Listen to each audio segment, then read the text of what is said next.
Le compte à rebours est enclenché. Très bientôt, le gouvernement, sous la direction du Premier ministre Ousmane Sonko, va lancer les grands chantiers de l'agenda national de transformation.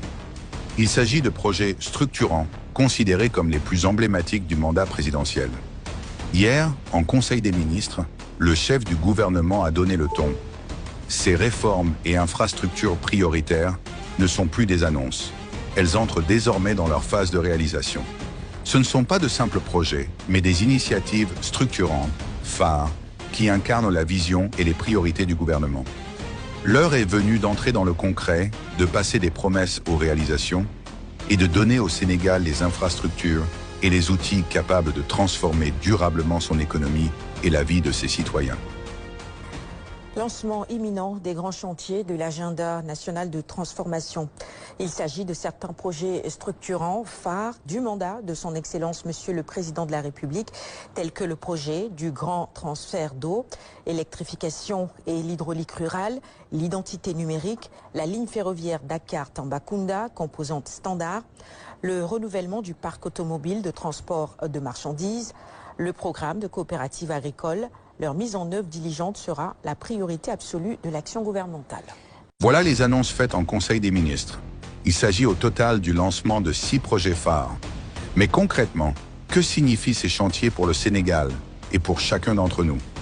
Derrière ces mots officiels se cachent des projets concrets qui toucheront directement le quotidien des Sénégalais.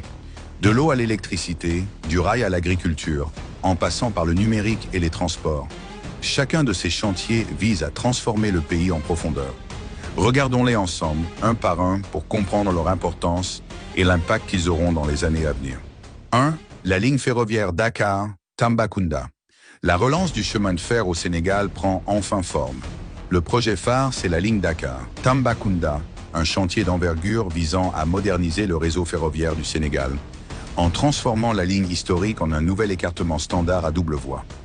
Un tracé de plus de 460 km qui va relier la capitale à l'est du pays avec une ambition claire. Désenclaver toute une région, dynamiser l'économie et offrir une alternative crédible au transport routier. Il faut rappeler que ce projet ne sort pas de nulle part. Il avait déjà été étudié et prévoyait, à l'époque, la mise en service de 32 rames modernes, capables de transporter à la fois des passagers et des marchandises dans des conditions rapides, sûrs et confortables. Son coût avait été estimé à environ 1200 milliards de francs CFA, un investissement colossal à la hauteur de l'importance stratégique de ce chantier. Car aujourd'hui, se rendre de Dakar à Tambacounda par la route, c'est un trajet long, coûteux et parfois dangereux. Les marchandises prennent des jours pour arriver, les camions surchargés abîment nos routes et la sécurité laisse souvent à désirer.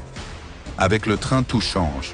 Les temps de trajet seront réduits, le coût du transport des biens agricoles et industriels baissera, la circulation routière sera allégée, réduisant ainsi les accidents, et l'est du pays, trop longtemps isolé, sera enfin pleinement connecté au reste du Sénégal. Au-delà du transport, cette ligne ferroviaire va créer une nouvelle dynamique économique. Les gares, les services, les zones de stockage et de commerce qui verront le jour autour de la voie ferrée généreront des milliers d'emplois directs et indirects. C'est donc bien plus qu'un train. C'est un levier de transformation nationale, une colonne vertébrale pour relier les Sénégalais entre eux et soutenir la croissance. Mais ces chiffres datent. Pour relancer le projet aujourd'hui, il faudra forcément une mise à jour des données et probablement une nouvelle étude technique et financière afin de l'adapter aux réalités actuelles. 2. Le grand transfert d'eau, GTE. L'eau, source de vie, est devenue une priorité nationale. Le grand transfert d'eau du lac de Guiers vers Dakar, Thiès, Mbour et Touba est bien plus qu'un projet. C'est une révolution hydraulique. À travers d'imposantes canalisations, véritables autoroutes de l'eau, ce chantier stratégique vise à acheminer des volumes d'eau considérables pour répondre aux besoins croissants de ces régions. Le coût global du projet est estimé à 3 500 milliards de francs CFA. Un investissement colossal pour assurer un accès durable à l'eau potable pour près de 15 millions de Sénégalais d'ici 2029. Mais ce projet, ce n'est pas seulement des chiffres ou des canalisations gigantesques. C'est une transformation réelle du quotidien des Sénégalais. D'abord, l'approvisionnement en eau potable sera sécurisé. Fini les pénuries récurrentes. Les foyers, les écoles, les hôpitaux auront une eau fiable, disponible en continu. Ensuite, la santé publique s'améliorera. Moins d'eau insalubre signifie moins de maladies liées à l'eau et des communautés plus fortes et plus résilientes. Le projet soutiendra aussi l'agriculture. Avec un réseau d'irrigation moderne, les terres pourront produire davantage, sécurisant l'alimentation et renforçant la souveraineté alimentaire du pays. Enfin, c'est un moteur économique. Des milliers d'emplois seront créés directement sur les chantiers et indirectement autour des activités générées par le réseau, offrant aux jeunes et aux familles de nouvelles opportunités. 3. Électrification et l'hydraulique rurale. L'électrification et l'hydraulique rurale au Sénégal visent à réduire la fracture entre ville et campagne. Ce projet est au cœur des priorités du gouvernement pour améliorer durablement la vie des populations. Ainsi, des milliers de villages auront accès à l'électricité et à l'eau potable. Fini le manque de lumière pour étudier le soir ou l'eau incertaine pour cuisiner et boire. Chaque foyer pourra bénéficier de services de base fiables et constants. Le projet s'appuiera probablement sur l'expérience des initiatives actuelles, comme le Programme d'urgence de développement communautaire, PUDC, l'Agence sénégalaise d'électrification rurale, ASER, et le Programme national d'urgence d'électrification rurale, qui ont déjà montré l'impact positif de telles infrastructures sur les communautés. 4. Identité numérique. Le Sénégal se prépare à entrer dans l'ère du numérique sécurisé grâce au projet d'identité numérique, porté par la stratégie du New Deal technologique. Ce système permettra à chaque citoyen de disposer d'une identité sécurisée et inclusive, essentielle pour participer pleinement à la vie numérique du pays.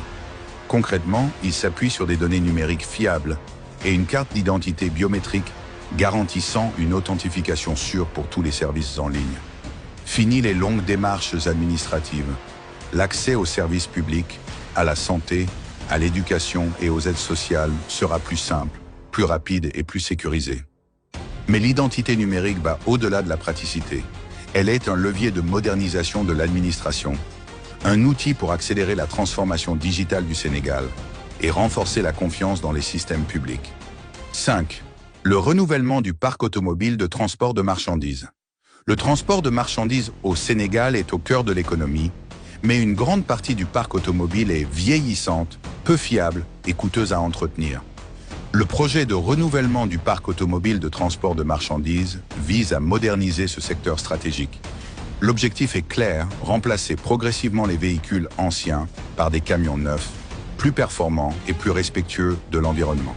Cela permettra de réduire les coûts de transport, d'améliorer la sécurité routière et de rendre le transport plus fiable pour les commerçants et les entreprises. Au-delà de la logistique, ce projet est un levier pour stimuler l'économie locale. Moderniser les transports, c'est faciliter l'acheminement des produits agricoles et industriels, réduire les pertes et renforcer la compétitivité du Sénégal sur le plan national et régional. 6. Le programme de coopératives agricoles. Le Sénégal met désormais l'accent sur un pilier essentiel du développement: l'agriculture organisée autour de coopératives. Le programme de coopératives agricoles vise à regrouper les producteurs pour leur permettre de mieux se structurer, d'accéder à des équipements modernes et de bénéficier d'un meilleur encadrement technique. Grâce à ces coopératives, les producteurs pourront augmenter leur rendement, améliorer la qualité de leurs produits et sécuriser leurs revenus. Elles offriront également un meilleur accès au marché, réduisant l'intermédiaire et permettant aux paysans de valoriser pleinement leur production.